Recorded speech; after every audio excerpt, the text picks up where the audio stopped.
जय हिंद, वंदे मातरम। स्वागत है आपका उड़ान क्लासेज के यूट्यूब चैनल पर। मैं आप सबका एजुकेटर विक्रम सिंह आपके लिए लेकर आया हूं एसएससी जीडी के एग्जाम के लिए, जो कि आपका 10 जनवरी से शुरू होने वाला है। बेहतरीन प्रश्न आपके लिए, ये निचोड़ क्लासेज होंगी मेरे भाई।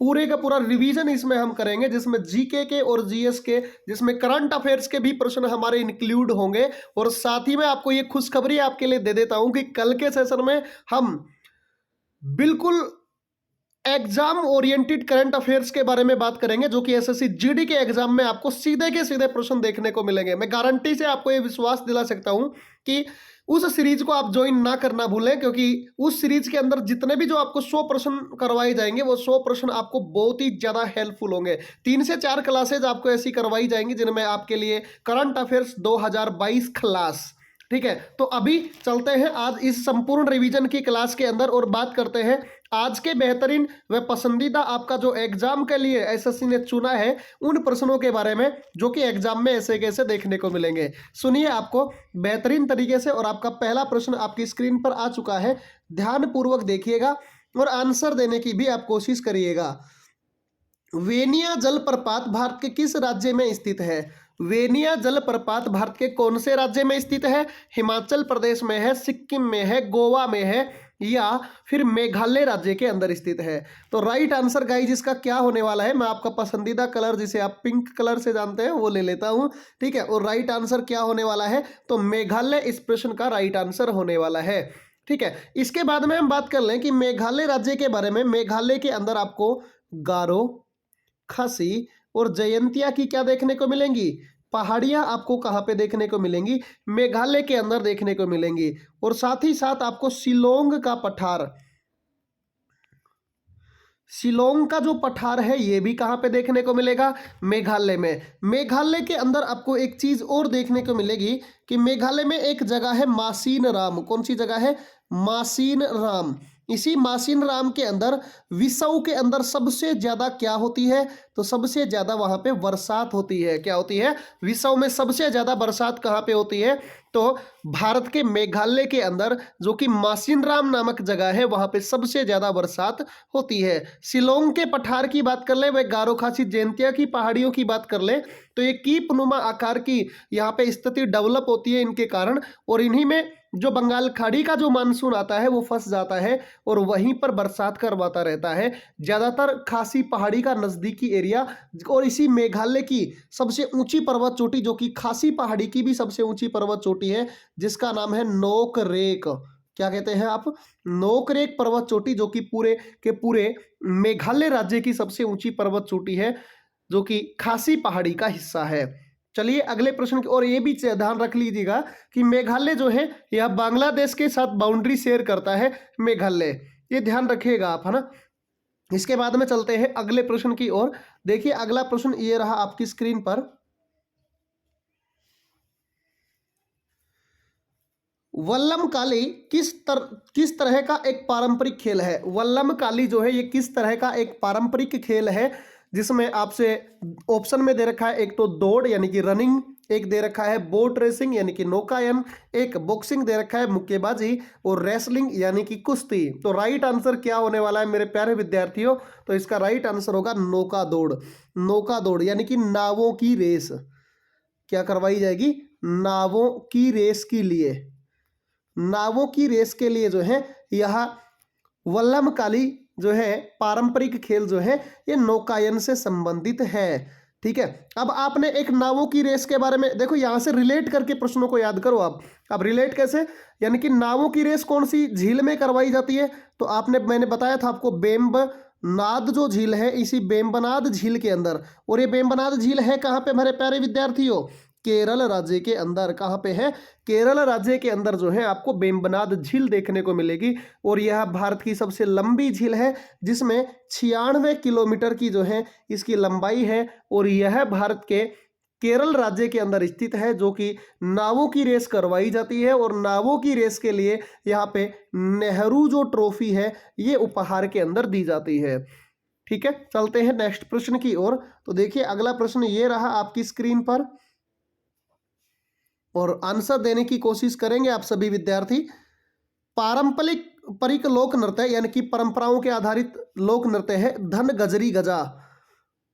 धन गरी गजा जो है, ये धन गरी गजा जो है राज्य से, कौन से राज्य से संबंधित एक लोक नृत्य है? तो धनगरी गजा जो लोक नृत्य है यह हमारे भारत के महाराष्ट्र राज्य जो है, इस महाराष्ट्र राज्य का एक लोक नृत्य है।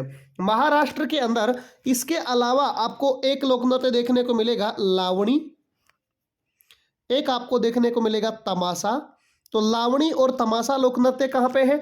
हमारे भारत के जो राज्य जिसका नाम है महाराष्ट्र राज्य, वहां पे मनाए जाते हैं लावणी और तमाशा लोक नृत्य। साथ ही साथ आप महाराष्ट्र के अंदर एक चीज और याद रख लेंगे कि एकनाथ शिंदे जो है यहाँ पे वर्तमान में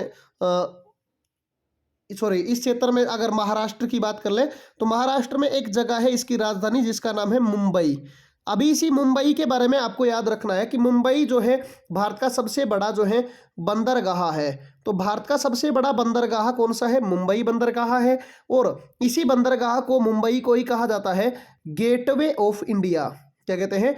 गेटवे ऑफ इंडिया के नाम से आप जाने तो गेटवे ऑफ इंडिया के नाम से किसे जाना जाता है? मुंबई बंदरगाह को जानते हैं, जो कि कौन से द्वीप के ऊपर स्थित है? सालसेट द्वीप के ऊपर जो है ये स्थित है, जो कि मुंबई शहर है। इसके बाद में आप महाराष्ट्र राज्य जो है यह वर्तमान के अंदर सबसे ज्यादा पर्यटकों वाला, भारत में 2022 में सबसे ज्यादा पर्यटक कहाँ पे आए हैं? तो सबसे ज्यादा पर्यटक जो है भारत के महाराष्ट्र राज्य के अंदर आपको देखने को मिलेंगे। साथ ही साथ एक चीज और नोट कर ले यहाँ पे कि जो महाराष्ट्र राज्य है, महाराष्ट्र राज्य जो है यह पश्चिमी तटीय क्षेत्र में स्थित है। और इसी महाराष्ट्र की बात कर ले तो यहाँ पे आपको कलसूबाई की पहाड़ी,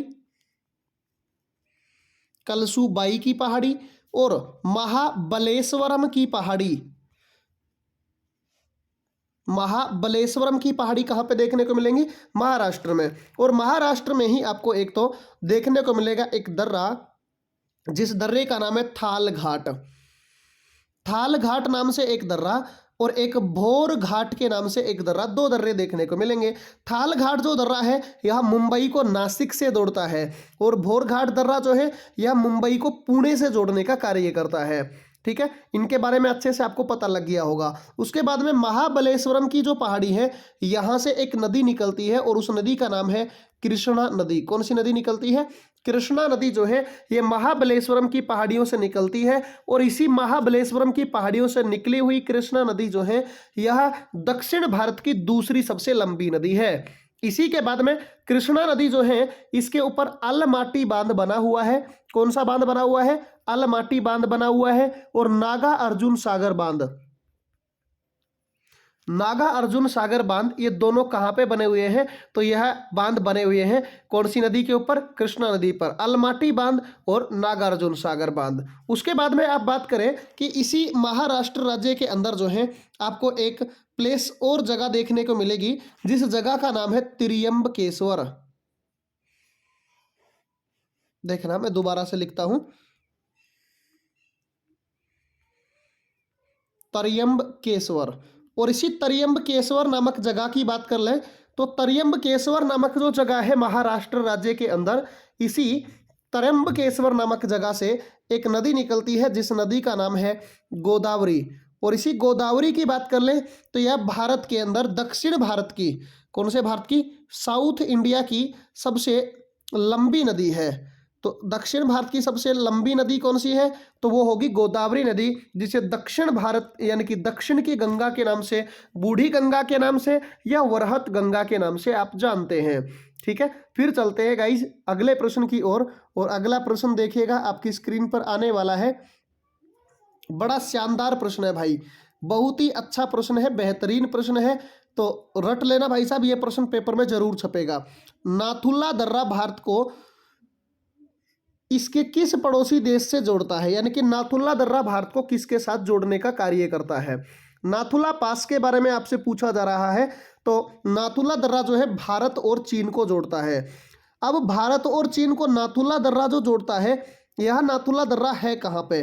तो भाई साहब नाथुला दर्रा जो है यह सिक्किम के अंदर है। कहाँ पे है? सिक्किम जो राज्य है भारत का, इस सिक्किम राज्य के अंदर ये स्थित है। अब ये सिक्किम राज्य में एक दर्रा और आपको देखने को मिलेगा जिसे आप कहते हैं जेलेपला दर्रा। क्या कहते हैं? जेलेपला पास जो है या दर्रा जो है आप कहते हैं। उसके बाद में हम बात कर लें कि नाथुला दर्रा जो है 1962 के अंदर नाथुला दर्रे को क्या कर दिया गया था? बंद कर दिया गया था, इसे क्लोज कर दिया गया था। उसके बाद में इसे दोबारा से 2006 के अंदर दोबारा से खोला गया था, क्योंकि जब 1962 में भारत चीन का युद्ध होता है तो उस समय इसे बंद कर दिया जाता था कि इधर से कहीं चीन की सेना भारत में घुस ना जाए, इसीलिए बंद कर दिया गया था। 2006 में इसे दोबारा खोला गया और इसी नाथुला दर्रे को बोला जाता है रेशम मार्ग के नाम से। क्या कहते हैं इसे? रेशम मार्ग के नाम से, या इसे ही आप कहते हैं सिल्क रूट के नाम से जानते हैं। किस नाम से जानते हैं? सिल्क रूट के नाम से आप जानते हैं। ये भारत और किसको जोड़ता है? तो भारत और यह चीन को जोड़ने का कार्य करता है। अब सिक्किम राज्य के अंदर स्थित है, तो देखो भारत के अंदर जो सिक्किम राज्य है, इस सिक्किम राज्य की बात कर ले तो सिक्किम जो राज्य है, इस सिक्किम राज्य की बात कर ले तो यह भारत का पहला जैविक राज्य है। आपसे पूछ लिया जाए भारत का पहला जैविक या विश्व का सबसे पहला जैविक राज्य कौन सा बना था, तो उसका नाम क्या होगा? सिक्किम हो जाएगा। उसके बाद में सिक्किम जो है यह देखना बहुत बड़ा ही इंपॉर्टेंट स्टेट है, क्योंकि इस सिक्किम राज्य के अंदर आपको एक चीज देखने को मिलेगी कि यह नेपाल के साथ भी सीमा बनाता है। किसके साथ? नेपाल के साथ। और यह भूटान के साथ भी जो है सीमा बनाता है, और साथ ही साथ यह चाइना के साथ भी क्या बनाता है? तो चाइना के साथ भी यह सीमा बनाने का कार्य करता है। इसके बाद में हम बात कर ले कि सिक्किम के अंदर एक तो आपको चोलामू झील, कौन सी झील देखने को मिलेगी? चोलामू जो झील है या चोलामू जो लेक है, ये कहाँ पे देखने को मिलेगी? सिक्किम के अंदर आपको देखने को मिलेगी। इसके बाद में हम बात कर ले कि सिक्किम जो भारतीय राज्य है, इसी सिक्किम के अंदर आपको बात कर ले तो सिक्किम जो भारतीय राज्य है, यहाँ पे जेमू ग्लेशियर देखने को मिलेगा। क्या देखने को मिलेगा? जेमू ग्लेशियर आपको देखने को मिलेगा। और इसी जेमू ग्लेशियर की बात कर ले तो यहाँ से एक नदी निकल कर आती है, जिस नदी का नाम बेसिकली क्या है? तिस्ता नदी के नाम से आप उसे जानते हैं, जो कि ब्रह्मपुत्र नदी की एक क्या है? सहायक नदी है। तो आपको अच्छे से समझ में आया होगा। उसके बाद में चलते हैं अगले प्रश्न की ओर और फिर बात करते हैं अगले नेक्स्ट प्रश्न के बारे में, जो कि इंपॉर्टेंट प्रश्न है। आपकी स्क्रीन पर देखिएगा, देखिए मेघालय का लोकप्रिय पारंपरिक नृत्य त्योहार सादसुक के रूप में मनाया जाता है। यानी कि भारत में जो मेघालय राज्य है, अभी हमने चर्चा की थी पहले ही प्रश्न के अंदर मेघालय के बारे में, तो उसी मेघालय राज्य में एक लोक नृत्य है, एक वहां का पारंपरिक नृत्य है, और उस नृत्य का नाम है सादसुक। यह सादसुक जो नृत्य है, यह सादसुक नृत्य जो है किसके रूप में मनाया जाता है? यानी कि जन्म दिवस के, जन्मोत्सव के ऊपर मनाया जाता है, धन्यवाद समारोह में मनाया जाता है, किया जाता है, और सामूहिक विवाह उत्सव पर किया जाता है, या बुआई का त्योहार है। किसका त्योहार है? तो राइट आंसर हो जाएगा इसका बुआई का त्योहार है। बुआई मतलब बिजाई जो होती है उसको बुआई बोला जाता है, तो उसी बुआई से संबंधित ये एक फेस्टिवल है जो कि भारत के मेघालय राज्य के अंदर जो है किया जाता है, जो कि वहाँ का एक पारंपरिक लोकप्रिय नृत्य जो है वो रहेगा। अभी मेघालय के बारे में हमने बात की थी कि मेघालय राज्य जो है यह भारत के अंदर बांग्लादेश के साथ, किसके साथ? बांग्लादेश के साथ जो है ये क्या बनाता है? तो बांग्लादेश के साथ यह सीमा बनाता है। और इसी मेघालय में आपको गारो खासी जैंतिया की पहाड़ियां देखने को मिलेंगी, और मेघालय में ही आपको देखने को मिलेगा क्या? शिलोंग का पठार, जो कि भारत के अंदर वर्षा करवाने के लिए जिम्मेदार है।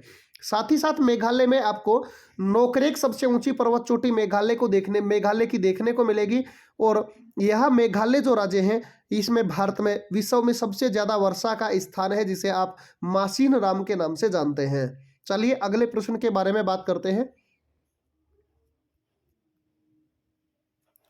बड़ा शानदार प्रश्न है आपकी स्क्रीन पर, और देखिएगा निम्नलिखित में से कौन सा सऊदी अरब का सेंट्रल बैंक है? कौन सा सऊदी अरब का एक सेंट्रल बैंक है? सऊदी अरब का reserve bank, Saudi central bank, Saudi Arab मौद्रिक प्राधिकरण, या सऊदी अरब फेडरल बैंक? तो राइट आंसर क्या होगा? सऊदी सेंट्रल बैंक जो है इसका राइट आंसर हो जाएगा, यानी कि सऊदी सेंट्रल बैंक जो है इस हमारे प्रश्न नंबर 6 नंबर का जो प्रश्न है इसका राइट आंसर हो जाएगा। अगले प्रश्न के बारे में देखिएगा, उससे पहले हम सऊदी के बारे में बात कर लेते हैं, सऊदी अरब के बारे में। तो सऊदी अरब जो है, इस सऊदी अरब के अंदर हम बात कर लें कि दो शहर आपको देखने को मिलेंगे, बहुत बार पेपर में आते हैं, मक्का और मदीना। मक्का और मदीना, ठीक है। मोहम्मद साहब जो है, जो हजरत मोहम्मद साहब का जन्म मक्का में होता है, वह वो उनका देहांत वो कहाँ पे मर जाते हैं, तो मदीना में उनकी मृत्यु हो जाती है, ठीक है। तो मक्का और मदीना जो है इस्लाम धर्म के सबसे पवित्र स्थान माने जाते हैं, ऐसा कहा जाता है। और बात करें कि ये सऊदी अरब देश के अंदर स्थित है, ठीक है। इसके बाद में हम बात करें आगे कि अगला प्रश्न जो है हमारे लिए कौन सा इंपॉर्टेंट है। तो अगला प्रश्न देखिएगा आप, बड़ा ही शानदार प्रश्न है आपके लिए। स्वर्ण क्रांति के जनक कौन है? स्वर्ण क्रांति का जनक जो है कौन है, किसको कहा जाता है स्वर्ण क्रांति का जनक? तो राइट आंसर क्या होने वाला है गाइस इसका? निरपख टूटेज, निरपख टूटेज जो है इसका राइट आंसर होने वाला है। स्वर्ण क्रांति से संबंधित ये है। आपसे पूछ लिया जाए श्वेत क्रांति, कौन सी क्रांति पूछ लिया जाए? श्वेत क्रांति। अब श्वेत क्रांति के बारे में पूछ ले आपसे, तो श्वेत क्रांति से संबंधित कौन है? वर्गीज कुरियन। कौन है?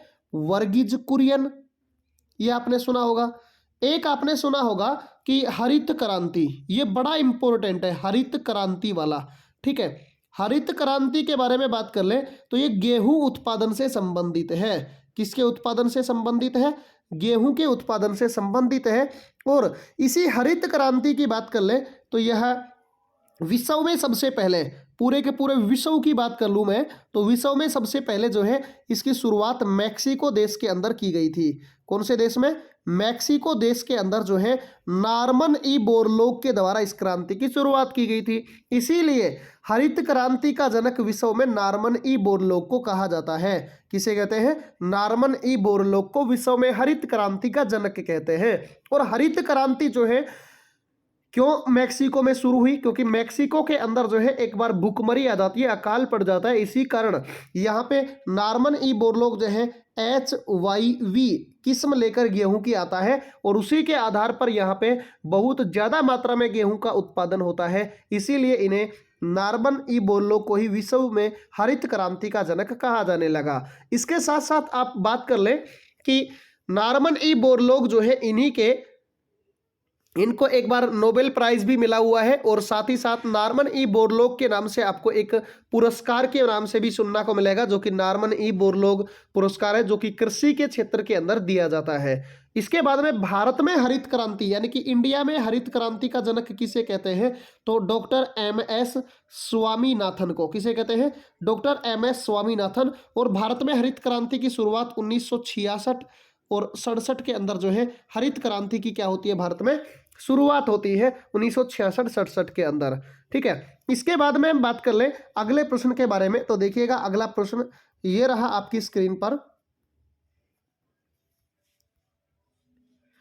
और आंसर देने की कोशिश करेंगे आप सभी विद्यार्थी। प्रसिद्ध धरुपद मेला निम्नलिखित में से किस राज्य से संबंधित है?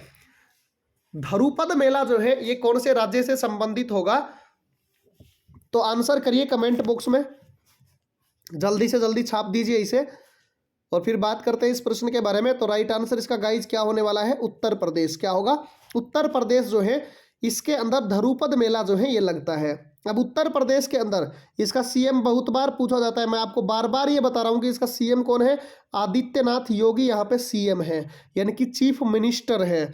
उसके बाद में उत्तर प्रदेश राज्य के अंदर आपको मिलेगा दुधवा नेशनल पार्क। कौन सा देखने को मिलेगा?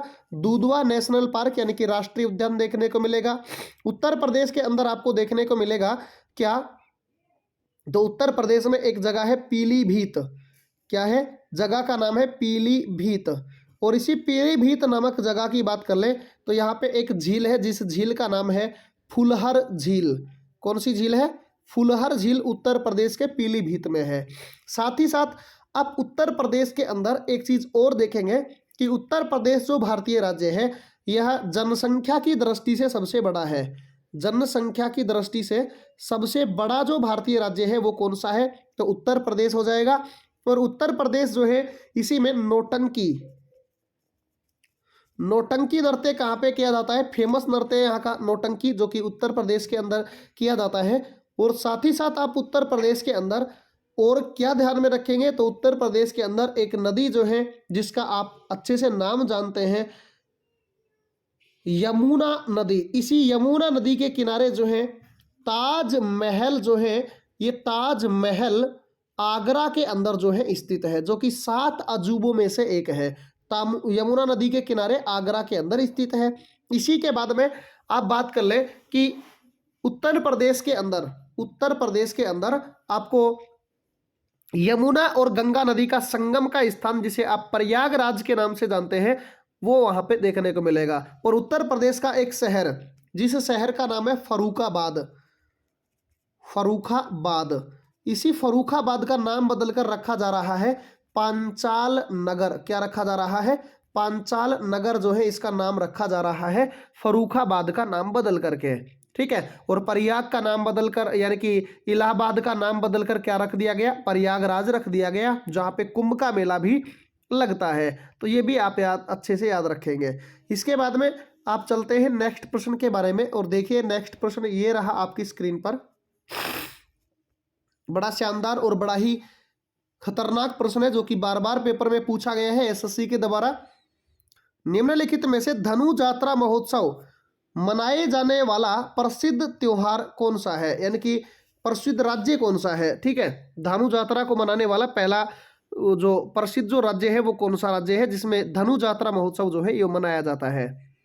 तो देखिएगा भाई, धनु यात्रा महोत्सव जो है यह फेमस रूप से कहाँ पे मनाया जाता है? उड़ीसा के अंदर मनाया जाता है धनु यात्रा। और आप अच्छे से जानते होंगे उड़ीसा के बारे में कि उड़ीसा राज्य जो है इसके सीएम के बारे में बहुत बार पूछा जाता है।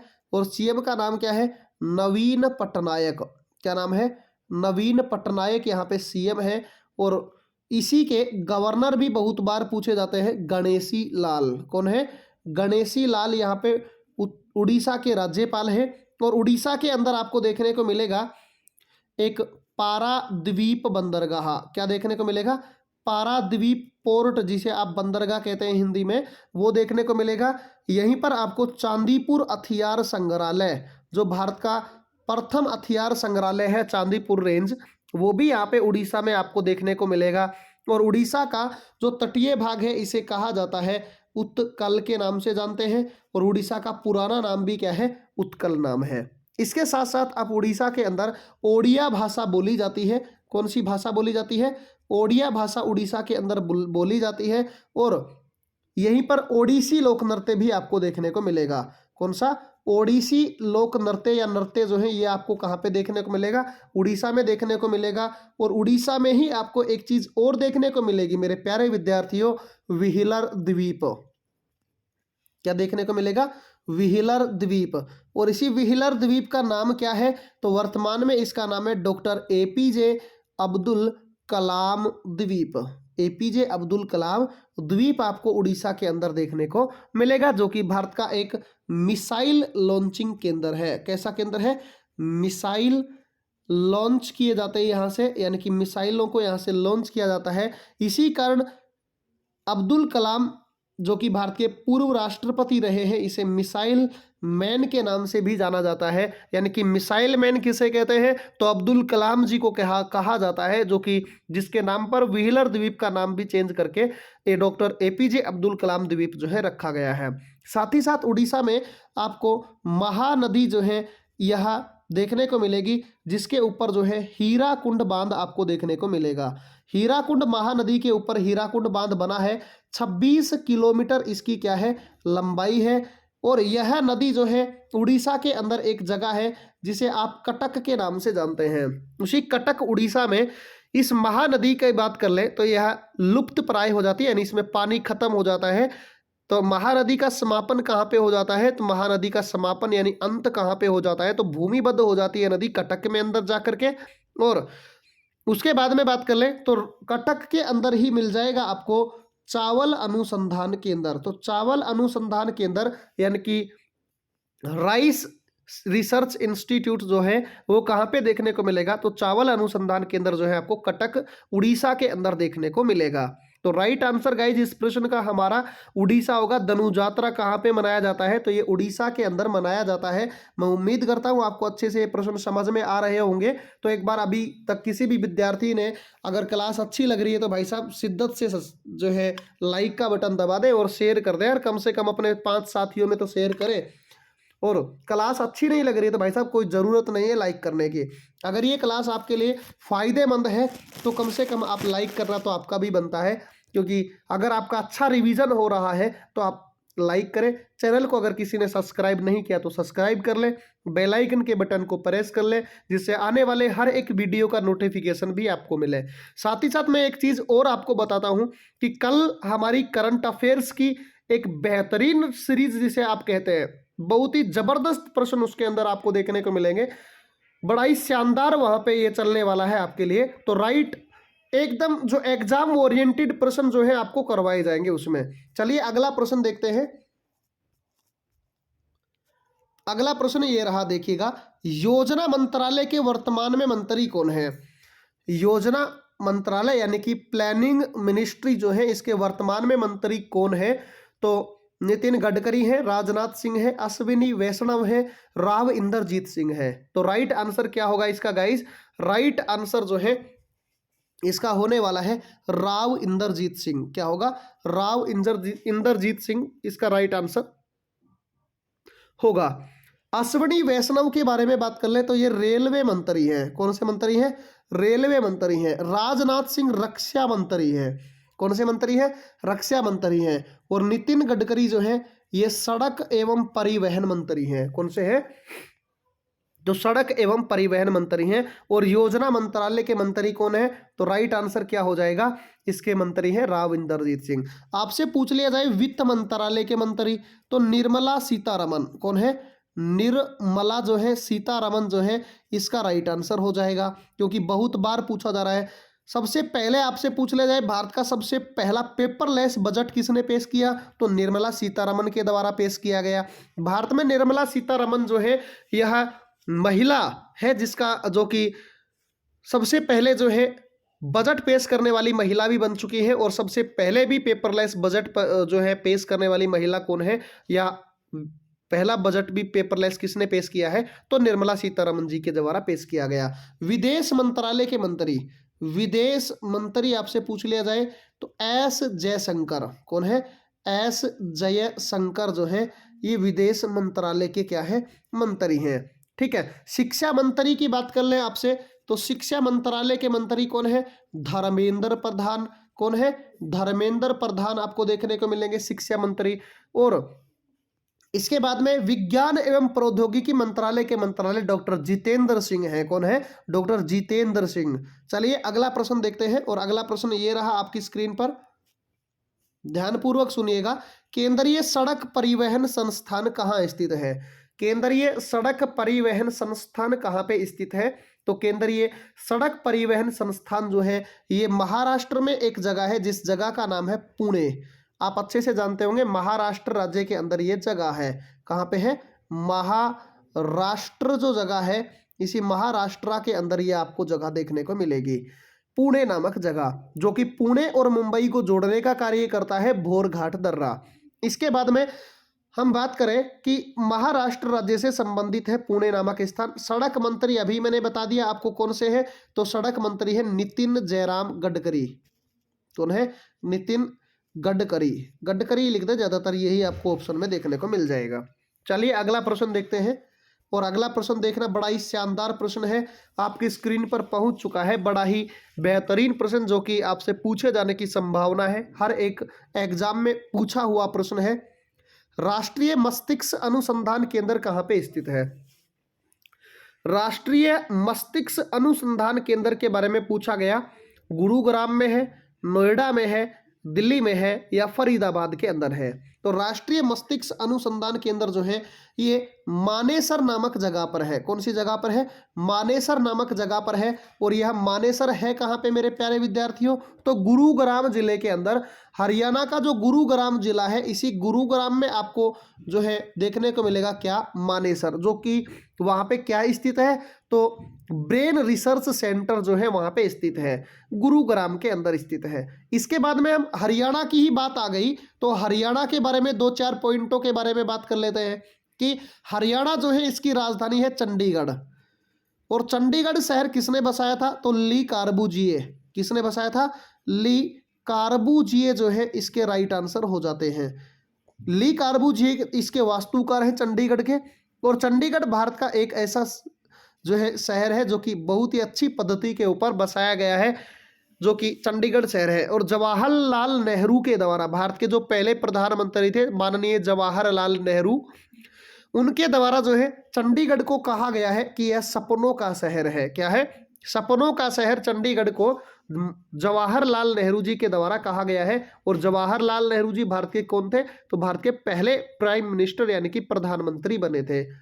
इसके बाद में हरियाणा के अंदर वर्तमान में सीएम कौन है भाई साहब, खट्टर बाबा हैं। कौन है, खट्टर बाबा हैं। और यहाँ पे वर्तमान में गवर्नर कौन है, तो गवर्नर का नाम है बंडारू दत्तात्रेय। कौन है, बंडारू दत्तात्रेय जो है यह वहां पे वर्तमान में गवर्नर हो गए। उसके बाद में हरियाणा के अंदर आप अच्छे से जानते होंगे, एक प्रश्न ये बनता है हरियाणा से कि हरियाणा के अंदर जो है आपको भारत की पहली सीएनजी ट्रेन, भारत की पहली सीएनजी ट्रेन जो है हरियाणा के अंदर रेवाड़ी से रोहतक के बीच में चलाई गई थी। कहाँ पे, रेवाड़ी से रोहतक के बीच में चलाई गई थी भारत की पहली सीएनजी ट्रेन, जो कि 2015 में चलाई गई थी। कब चलाई गई थी, 2015 में भारत की पहली सीएनजी ट्रेन हरियाणा के रेवाड़ी से रोहतक के मध्य भारत की पहली चलाई गई थी। ठीक है। और आपसे एक प्रश्न रेलवे से यह भी पूछा जा सकता है कि भारत की पहली जो है, भारत की सबसे पहली ट्रेन की बात कर रहा हूं मैं, तो भारत की सबसे पहली जो है एसी, लोकल एसी ट्रेन 2017 के अंदर चलाई गई थी, जो कि मुंबई के अंदर चलाई गई थी। उसके बाद में यानी कि लोकल ट्रेन नहीं देखी आपने पैसेंजर ट्रेन में, इस पैसेंजर ट्रेन के अंदर वातानुकूलित एसी वाली ट्रेन चलाई थी। ठीक है। उसके बाद में वर्तमान में आपसे पूछ लिया जाए रेलवे बोर्ड के अध्यक्ष, रेलवे बोर्ड के वर्तमान में जो है अध्यक्ष कौन है, तो रेलवे बोर्ड के वर्तमान में अध्यक्ष आपसे पूछ ले जाए तो आप जानते होंगे वी.के. त्रिपाठी। कौन है, वी.के. त्रिपाठी जो है ये इसके राइट आंसर हो जाएंगे। लेकिन याद रखना 1 जनवरी यानी कल की तारीख की बात कर रहा हूं मैं, 1 जनवरी से रेलवे के अध्यक्ष चेंज हो चुके हैं, लेकिन आपको पेपर में वी.के. जोरी ही मिलेगा, क्योंकि भाई साहब 10 दिन पहले पेपर थोड़ी ना छपेगा आपका। ठीक है। तो आपको वी.के. जोरी ही याद रखना है, अपने को पेपर पास करना है। ठीक है। नया बना है वो आगे जब दिल्ली पुलिस की वैकेंसी आएंगी उससे पहले पहले आप अपना सिलेक्शन ले लेंगे, तो वो आपके पेपर में पूछे नहीं जाने वाले हैं। ठीक है, ये आप याद रखना अच्छे से। अगला प्रश्न देखिएगा, अगला प्रश्न ये रहा आपकी स्क्रीन पर। कीना किस देश की मुद्रा है, कीना जो है ये कौन से देश की मुद्रा है, बड़ा ही खतरनाक देश का नाम है मेरे भाई, और बहुत बार पेपर में पूछा हुआ है। तो राइट आंसर होगा पपुआ न्यू गिनी। क्या होगा, पापुआ न्यू गिनी जो है, यह पापुआ न्यू गिनी जो है यह इसका राइट आंसर हो जाएगा। यह प्रशांत महासागर में स्थित है। कहां पे स्थित है, प्रशांत महासागर जो है, इसी प्रशांत महासागर के अंदर यह देश स्थित है, जो कि ऑस्ट्रेलिया के द्वारा, यानी कि आपने एक देश का नाम सुना होगा ऑस्ट्रेलिया, और इसी ऑस्ट्रेलिया महाद्वीप की बात कर रहा हूं मैं। ऑस्ट्रेलिया महाद्वीप और इन दोनों के बीच में एक वाटर बॉडी है, एक जल संधि है, और उसी जल संधि का नाम क्या है, तो उसका नाम है टोरस जल संधि। क्या नाम है, टोरस जल संधि जो है ऑस्ट्रेलिया को और किसको अलग करने का कार्य करती है मेरे प्यारे विद्यार्थियों, तो पापुआ न्यू गिनी व ऑस्ट्रेलिया को दोनों को अलग करने का कार्य करती है टोरस जल संधि। ये याद रखना है आपको अच्छे से। और ऑस्ट्रेलिया महाद्वीप के पूर्वी भाग में आपको देखने को मिलेगा क्या, कोरल रीफ, महान परवाल भित्ति, जो कि ग्रेट बैरियर रीफ के नाम से आपको जो है देखने को मिलती है। लगभग 1900 किलोमीटर यह लंबी है, जो कि कोरल रीफ, जो कि परवाल भित्ति है। दुनिया की सबसे बड़ी परवाल भित्ति कोरल रीफ है, या ग्रेट बैरियर रीफ भी आप उसे कह सकते हैं। इसके बाद में आप बात कर ले कि ऑस्ट्रेलिया महाद्वीप के अंदर आपको कार्पेंटेरियन की खाड़ी आपको इसके उत्तरी भाग में देखने को मिलती है। ठीक है। और इसी ऑस्ट्रेलिया के अंदर आपको जो है सबसे बड़ा मरुस्थलीय क्षेत्र देखने को मिलेगा, जिसका नाम होगा विक्टोरिया। कौन सा देखने को मिलेगा? विक्टोरिया नामक मरुस्थलीय क्षेत्र कहाँ पे है? तो ऑस्ट्रेलिया महाद्वीप में है, जो कि सबसे बड़ा ऑस्ट्रेलिया का मरुस्थल है। ग्रेट सैंडी, ग्रेट गिब्सन, ये मरुस्थल भी ऑस्ट्रेलिया में देखने को मिलेंगे। और ऑस्ट्रेलिया की प्रमुख नदी जो है, उस नदी का नाम है मुर्रे डार्लिंगटन, यानी कि मुर्रे और डार्लिंग नदियां जो है ये कहाँ पे बहती है? तो ये ऑस्ट्रेलिया महाद्वीप के अंदर बहने वाली इंपॉर्टेंट नदियां हैं। एक यहाँ से लेक का नाम बहुत बार पूछा जाता है, आयर झील। आपने आयर झील के बारे में सुना होगा। आयर झील ऑस्ट्रेलिया महाद्वीप के मिडिलेस्ट पार्ट में आपको देखने को मिलेगी, यानी कि मिडिल पार्ट से जो है, यानी कि मध्यवर्ती जो ऑस्ट्रेलिया है उसके अंदर आपको देखने को मिलेगी। और साथ ही साथ आप ऑस्ट्रेलिया महाद्वीप के आयर झील की बात कर ले तो यहाँ पर ऑस्ट्रेलिया महाद्वीप की लगभग 80 से 19% जो नदियां हैं, यानी कि 80 से 90% जो नदियां हैं तो ऑस्ट्रेलिया की, वो आयर झील के अंदर आकर के गिर जाती हैं, यानी कि यहाँ पे भूमिबद्ध हो जाती हैं ये सारी की सारी नदियां। इसके बाद में हम बात कर लें कि ये लाओस जो देश आपको दिखाई दे रहा है, इसी लाओस देश से एक प्रश्न पेपर में बार बार पूछा जाता है कि हाथियों का देश किसे कहते हैं? तो हाथियों का देश लाओस को कहते हैं। लेकिन सफेद हाथियों का देश किसे कहा जाता है? तो थाईलैंड को कहा जाता है। किसे कहते हैं? थाईलैंड को जो है सफेद हाथियों का देश। अब देखिएगा, लाओस को कहते हैं सिर्फ हाथियों का देश, हाथियों का देश। लेकिन सफेद हाथी पूछ लिया जाए तो कौन सा होगा? सफेद हाथियों के लिए थाईलैंड होगा। कौन सा होगा? थाईलैंड होगा। और थाईलैंड जो है इसकी राजधानी है बैंकॉक। कौन सी है? बैंकॉक इसकी राजधानी है। और थाईलैंड का पुराना नाम बहुत बार पेपर में आता है, इसका नाम है श्याम। श्याम बाबा नहीं, श्याम। क्या नाम है? श्याम नाम है। और वियतनाम की कैपिटल बहुत बार पूछी जाती है, हनोई। क्या होगी? हनोई। क्या किसकी राजधानी है? तो वियतनाम की राजधानी कौन सी होगी? हनोई हो जाएगी। और वियतनाम जो देश है, इसी वियतनाम देश के बारे में आपको याद रखना है कि अभी हमारे इंडिया ने वियतनाम जो देश है, इसी वियतनाम देश को ब्रह्मोस मिसाइल जो है इसका निर्यात किया है। साथ ही साथ वियतनाम से एक चीज और भी याद रखनी है आपको, और वो क्या होगी कि वियतनाम ने, जैसे भारत ने ब्रह्मोस वियतनाम को दिया, तो भाई साहब अपने दोस्ती के वर्षगांठ के ऊपर और वियतनाम ने भारत को जो है एक सैन्य टुकड़ी रखने के लिए एक पूरा का पूरा एरिया चाइना के बॉर्डर के ऊपर दे दिया है कि आप यहां से अपनी अगर जरूरत आपको कभी पड़े तो आप यहां पे अपनी सेना लेकर आए और चीन को भाई साहब यहां से पिटाई करें, बहुत अच्छे से यहां पे फोड़ डालें। ये भी ध्यान रखना है आपको, है ना। तो वियतनाम बड़ा ही अपना बहुत अच्छा मित्र है, ये भी आपको याद रखना है। और चलिए अगले प्रश्न के बारे में बात करते हैं। तो कीना किस देश की मुद्रा हो गई? पपुआ न्यू गिनी की मुद्रा हो गई। अगला प्रश्न देखिएगा ध्यान से। अतुल करवाल निम्नलिखित में से किसके महानिदेशक हैं? अतुल करवाल कौन से के महानिदेशक हैं, आपको ये बताना है। तो आप राइट आंसर अच्छे से जानते होंगे, एनडीआरएफ। एनडीआरएफ के वर्तमान में जो अध्यक्ष है यानी कि महानिदेशक है वो कौन है? तो अतुल करवाल जो है एनडीआरएफ के अध्यक्ष हो जाएंगे। अगले प्रश्न के बारे में चलते हैं। देखिएगा अगला प्रश्न आपकी स्क्रीन पर।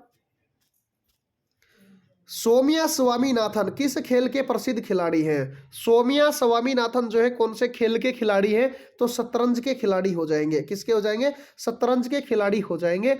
और राइट आंसर हो जाएगा ए। चलिए अगले प्रश्न के बारे में बात करते हैं। ये रहा अगला प्रश्न। एशियाई खेल 2030 की मेजबानी किसके द्वारा की जाएगी? एशियाई खेल जो 2030 में होंगे उसकी मेजबानी कौन करेगा? तो कतर की राजधानी दोहा। कहां पे होंगे भाई साहब? कतर देश जो है जिसकी राजधानी क्या है? दोहा है, तो वहां पर इनका आयोजन किया जाएगा। और अभी कतर की राजधानी दोहा के अंदर ही हुआ है फीफा। क्या हुआ है भाई? फीफा विश्व कप हुआ है। और फीफा के अंदर अर्जेंटीना जो है विजेता बना है, जो कि फ्रांस को हरा करके और विजेता बना है।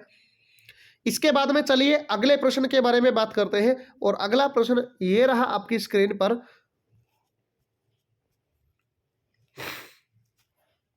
देखिएगा, कथक नृत्य किस राज्य का प्रसिद्ध नृत्य है?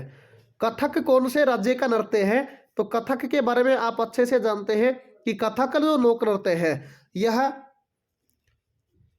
हमारे भारत के उत्तर प्रदेश राज्य से संबंधित है। कौन से राज्य से?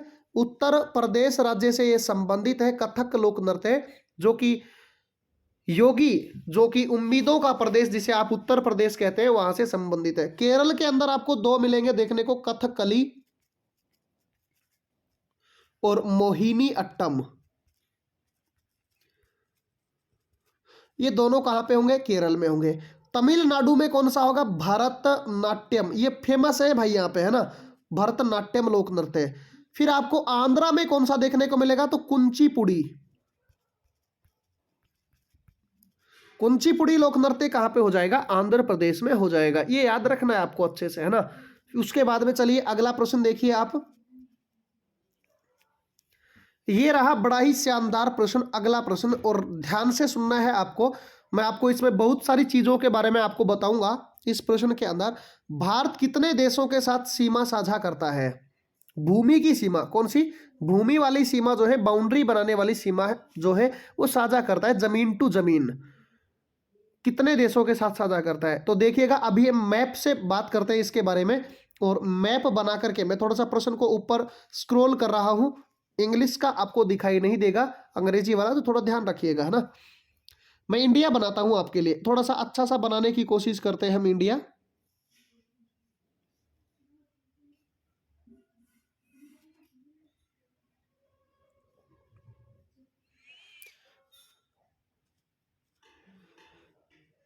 तो देखिए प्यारे विद्यार्थियों, एक बार क्लास को आप कृपया लाइक कर दें, जिससे और भी विद्यार्थी जो हैं क्लास में जुड़े और इन बेहतरीन प्रश्नों का आनंद लें। देखिए जैसा भी मेरे से बनेगा मैं आपको बेहतरीन बनाकर समझाने वाला हूं, ठीक है। तो ये रहा हमारा प्यारा इंडिया। अब देखना ये कौन कौन से देश के साथ बाउंड्री बनाता है, ये ध्यान से देखना। इधर ये नालायक देश है पाकिस्तान, इसके साथ बनाता है, ठीक है। इसके बाद में इधर यहाँ पे ये नेपाल हो गया, यहाँ पे भूटान हो गया, यहाँ पे हरामखोर चाइना हो गया। कौन सा हो गया? चाइना हो गया, चाइना के साथ बनाता है। और यहाँ पे हो गया बांग्लादेश। कौन सा हो गया? बांग्लादेश, इसके साथ बनाता है। इधर बनाता है म्यांमार के साथ, और यहां पे बनाता है कौन से के साथ?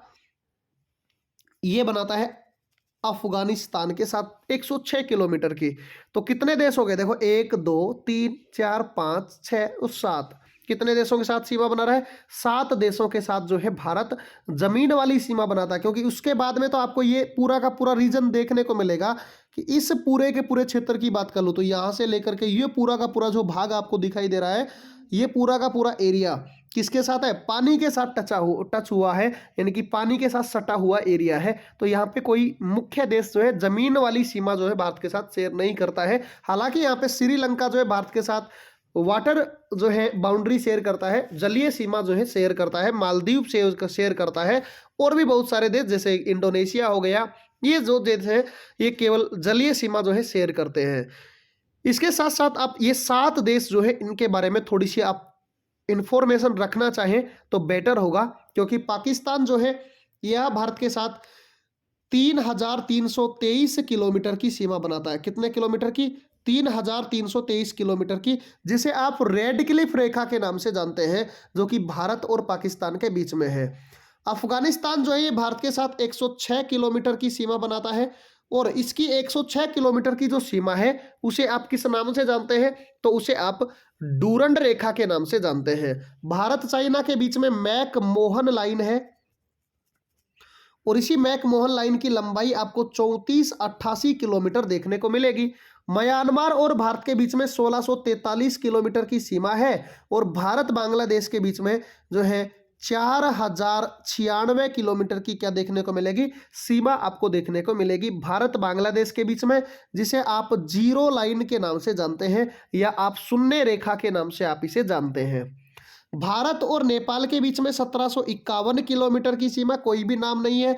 भारत भूटान के बीच में 699 किलोमीटर की सीमा आपको देखने को मिलेगी। तो ये वो 7 राज्य हैं जिनके साथ भारत जो है एक लैंड बाउंड्री शेयर करता है, यानी कि एक जमीन वाली बाउंड्री जो है, सीमा जो है वो साझा करता है।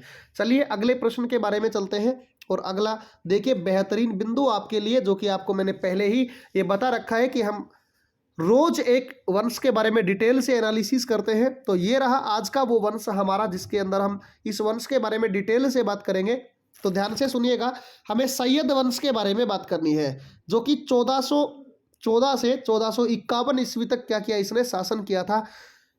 तुगलक वंश, देखो दिल्ली सल्तनत में हम जो है गुलाम वंश के बारे में बात कर चुके हैं, साथ ही साथ आप खिलजी वंश के बारे में बात कर चुके हैं, खिलजी क्रांति के नाम से आपने सुना होगा, और साथ ही साथ आप तुगलक वंश के बारे में हम बात कर चुके हैं। ये सारी हम बात कर चुके हैं। अब इसके बाद में हमें आज बात करनी है सैयद वंश, क्योंकि गुलाम वंश को डिस्ट्रॉय कर किया था, और वहां पे कौन सा वंश आया, खिलजी वंश। खिलजी वंश के समाप्त होने के बाद कौन सा वंश आया, तुगलक वंश आया, और तुगलक वंश के समाप्त होने के बाद कौन सा आया, सैयद वंश आया। ठीक है, ये इनका क्रम भी बहुत बार एग्जाम में पूछा जाता है, तो ये भी ध्यान रखना है आपको ना। इसके बाद में सैयद वंश जो है ये भारतीय इतिहास का पहला शिया वंश था। भारतीय इतिहास का पहला शिया वंश कौन सा आया, तो सैयद वंश आया। आपने दो चीजों के बारे में सुना होगा, एक मुस्लिम होते हैं शिया मुसलमान, एक होते हैं आपने सुना होगा सुन्नी मुसलमान। इन दोनों के बारे में आपने बहुत बार सुना होगा, शिया और सुन्नियों के बारे में। तो अभी तक भारत में सुन्नी मुस्लिम चल रहा था, लेकिन बीच में एक वंश आया जिसका नाम था शिया वंश, या शिया मुसलमानों के द्वारा शासन किया गया, जो कि सैयद वंश। और इसी सैयद वंश में हम बात कर ले कि सैयद वंश का जो संस्थापक है उसका नाम क्या है, खिजर खान। क्या नाम है, खिजर खान नाम है भाई साहब इसका। 1414 से 1421 ईस्वी तक इसने शासन किया था खिजर खान ने। और यही खिजर खान अपने सिंहासन का प्रयोग नहीं करता है, और यह सुल्तान की उपाधि धारण नहीं करता है। सुल्तान की उपाधि क्या इसने धारण की, बिल्कुल भी नहीं की। ऐसे दो ही राजा भी जो है दिल्ली सल्तनत में हुए हैं जिनके द्वारा कभी सुल्तान की उपाधि धारण नहीं की गई। एक तो कुतुबुद्दीन ऐबक था, और एक कौन सा था, तो एक खिजर खान हुआ है। बीच में कौन सा हुआ है, तो बीच में कौन सा हुआ है भाई साहब, खिजर खान हुआ है। इसने कौन सी फिर उपाधि धारण की, रैयत ए आला की। कौन सी उपाधि धारण की, रैयत ए आला की उपाधि जो है बहुत बार पेपर में आया है कि रैयत ए आला की उपाधि धारण करने वाला कौन था, तो खिजर खान हुआ है रैयत ए आला की उपाधि धारण करने वाला। इसके बाद में इसका उत्तराधिकारी अगला राजा बना, और इसके उत्तराधिकारी का नाम क्या है, तो इसके उत्तराधिकारी का नाम है मुबारक शाह, और जो कि 1421 से लेकर के 1434 ईस्वी तक क्या करेगा, तो 1421 से 1434 ईस्वी तक इसने क्या किया था, शासन किया था मुबारक शाह के द्वारा, जो कि सैयद वंश में शासन किया गया था। इसी मुबारक शाह ने अगर बात कर ले तो अपना वजीर किसको बनाया, इसने अपना वजीर किसको बनाया, तो बहलोल को बनाया। किसको बनाया भाई, बहलोल नाम का एक आदमी था, इसे अपना क्या बना लिया, वजीर बना लिया। और इसी बहलोल को एक उपाधि दे दी, खान ए खाना की। कौन सी उपाधि दे दी, खान ए खाना की उपाधि बहलोल को किसके द्वारा दी गई थी, तो मुबारक शाह के द्वारा जो है ये उपाधि दी गई थी, खान ए खाना की। ठीक है, इसके बाद में क्या हुआ कि इसके मरने के बाद में, कोई इंपॉर्टेंट राजा नहीं है, इसके मरने के बाद में अगर हम बात कर लें तो इसका उत्तराधिकारी अगला राजा बना जिसका नाम था मुहम्मद शाह। कौन था, मुहम्मद शाह। इसी मुहम्मद शाह की बात कर लें तो इसी मुहम्मद शाह की बात करें तो इसने अपना पुत्र घोषित कर दिया। किसको बना दिया, अपना बेटा घोषित कर दिया, बहलोल को। बहलोल जो था, इसी बहलोल को अपना क्या घोषित कर दिया, पुत्र घोषित कर दिया। और जैसे भाई साहब पुत्र घोषित किया गया तो आप अच्छे से जानते हैं कि बिल्कुल इसके बेटे की तरह ही रहने लगा कौन, बहलोल लोधी। और जैसे ही मुहम्मद शाह 1445 ईस्वी में मुहम्मद शाह की मृत्यु होती है तो मरने के बाद में इसका असली बेटा सिंहासन पर बैठा जिसका नाम क्या था, अलाउद्दीन आलम शाह।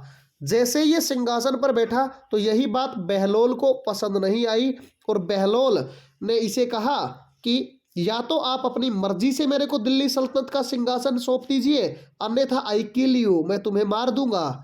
इसीलिए भाई साहब अलाउद्दीन आलम शाह ने बहलोल लोधी के ही डर के मारे अपना पूरा का पूरा साम्राज्य, अपना पूरा का पूरा जो राज सिंहासन था वो किसको सौंप दिया, तो इसने पूरा का पूरा जो सिंहासन किसको सौंप दिया था, बहलोल लोधी को सौंप दिया था। तो बहलोल लोधी को जो है यह पूरा का पूरा साम्राज्य सौंप दिया था। और उसी के बाद में एक प्रश्न बनता है कि सैयद वंश के अंतिम राजा कौन बने हैं? तो सैयद वंश के अंतिम शासक भी कौन थे? तो अंतिम शासक हुए हैं अलाउद्दीन आलम शाह। और इसी के बाद में बहलोल लोदी ने एक नया वंश बसाया और उसी नए वंश का नाम क्या था? तो नए वंश का नाम हुआ लोदी वंश, जो कि 1551 से लेकर के 1451 से लेकर के 1526 ईस्वी तक शासन करेगा। और उसके बाद में भारत में मुगल वंश की क्या होगी? शुरुआत होगी। मुगलों का भारत में शासन होगा। तो मैं उम्मीद करता हूं आपको यहां तक बड़े ही अच्छे से जो है पूरी की पूरी क्लास समझ में आई होगी। ये हमारा मिसलिनियस बिंदु, जिसके अंदर भी आपको बहुत अच्छे से जो है प्रश्नों का एनालिसिस देखने को मिला होगा। तो साथ ही साथ ये लगभग कहने को तो 20%, लेकिन आपके लिए बहुत ही ज्यादा जो है साबित होंगे कारगर, जो कि आपके लिए बड़े ही बेहतरीन प्रश्नों की ये सीरीज है। इसके अलावा मैं आपको एक जानकारी और दे देता हूं। मैंने बता दिया था आपको शुरुआत में भी, ये कह दिया है कि कल की क्लास को मिस करना ना भूलें, क्योंकि कल की क्लास बड़ी ही शानदार और बड़ी ही जबरदस्त क्लास आपके लिए होने वाली है।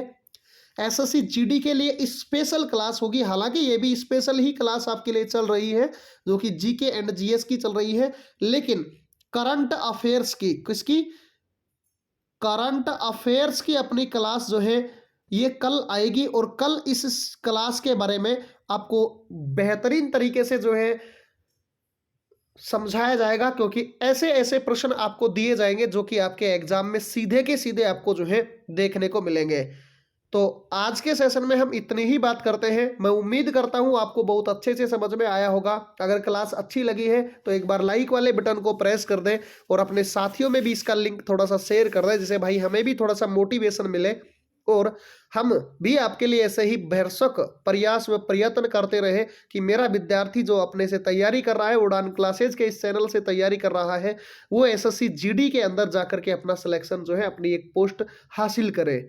इसीलिए इसी नए जोश और नई उमंग के साथ ये आपके लिए ये चैनल शुरू किया गया था, जो कि आप सभी का प्यार हमें मिल रहा है। बहुत कोटि कोटि आपके लिए इसको धन्यवाद आपको कहा जाता है। और साथ ही साथ आप इसे शेयर करें। अगर किसी ने क्लास चैनल को सब्सक्राइब नहीं किया है तो कृपया सब्सक्राइब वाले बटन को प्रेस कर लें और साथ ही साथ बेल आइकन के बटन को प्रेस भी कर लें, जिससे कि हर एक वीडियो का नोटिफिकेशन आपको टाइम से और सबसे पहले मिले। तो आज के सेशन में इतना ही। धन्यवाद। जय हिंद, जय भारत।